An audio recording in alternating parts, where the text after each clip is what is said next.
Ngayon, balikan natin si Mario Campo na nandyan sa Kongreso din sa South Wing. Ano? Mari?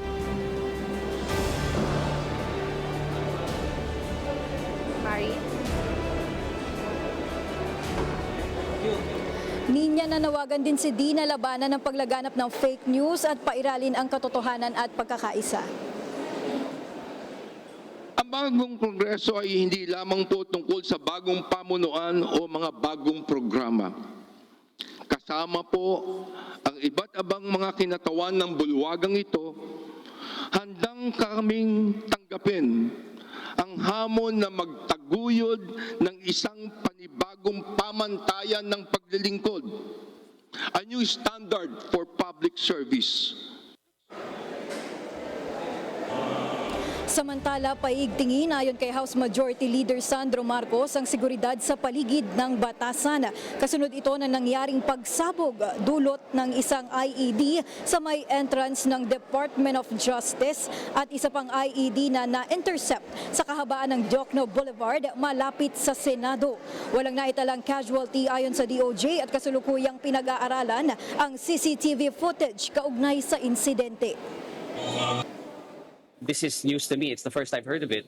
I have complete trust in the necessary authorities to, number one, find the perpetrators of who did this. Number two, find out what the motive is. You know, whether it's tied to the SONA or not, it's very hard to believe in coincidences, right? Lalo na with the political climate we are living through in this day and age.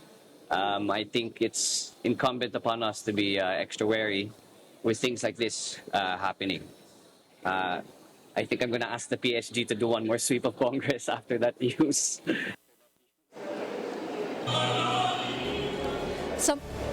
Samantala, ilang kongresista na rin ang nag-share ng kanilang wish list o mga nais marinig mula sa sona ng Pangulo na mangyayari nga mamayang alas 4 ng hapon.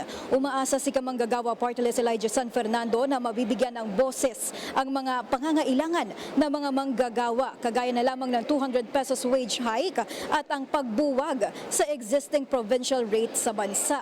Habang naniniwala si Kabataan Party List Rene Co na kailangan muna ng pananagutan para makausad sa tunay na pagbabago ang bansa.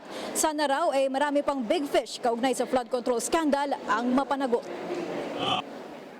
It's been a year at gusto natin yung mga matagal ng pangako na sinasabing ginhawa ay maramdaman na. Kung isa-certify ni Pangulong Bongbong Marcos as urgent yung 200 pisong dagdag sahod, yung House Bill number 8081 na magbubuwag ng provincial rate, baka mag-10 pa si Pangulong Bongbong Marcos.